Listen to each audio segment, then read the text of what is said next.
Yesterday was October 2nd, so I took a wander around the gardens. People don't visit the gardens in the fall very much, but they should. They're at their peak. Here's the begonias in the front bed. They're about 3 feet tall. Angel's trumpet.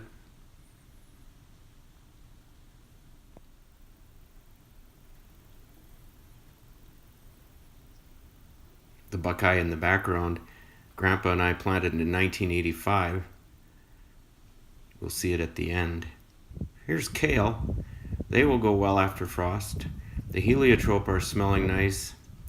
You might see some bees on them. Some ribbon grass. More begonias. They've been doing well this year. Marigolds will freeze when it gets to 31.5 degrees, but so far they're good. Here's a type of salvia, 3.5 feet tall. And some tobacco. Here's digitalis. That's what they use for heart medicine.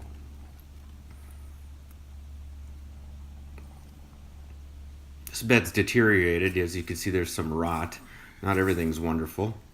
The Dusty Miller will survive late, but the petunias between them went to pot, as did the daisies. Now we see how big the castor bean is.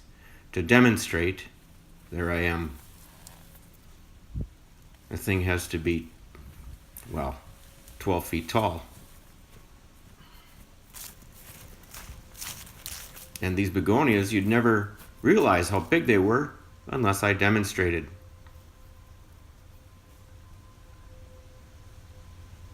And now, Vanna White. The hydrangeas are big too. Once again, I'm demonstrating.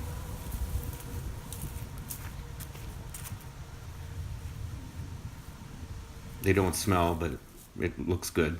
Here's the grasses. They've headed out and they'll be there all winter. Some of the traditional Annabelle hydrangeas with some of the new ones in the background. Here's the vanilla strawberry hydrangea, and boy, have they done well. Look at the size of those heads on those blooms. They're as big as my head and almost as pink.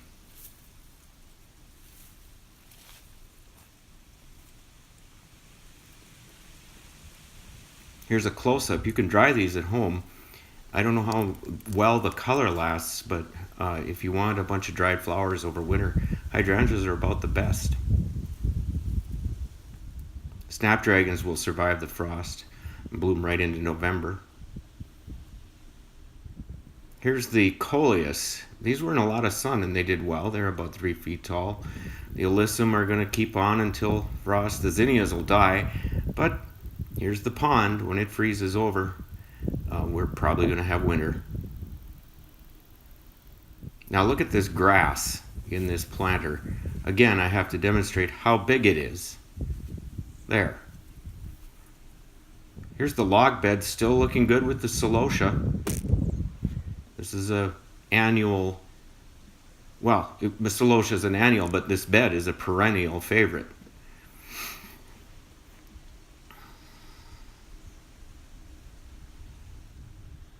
This is the buckeye, again, that Grandpa and I planted. It's a squatty tree and it's crooked because we put it too close to the oaks.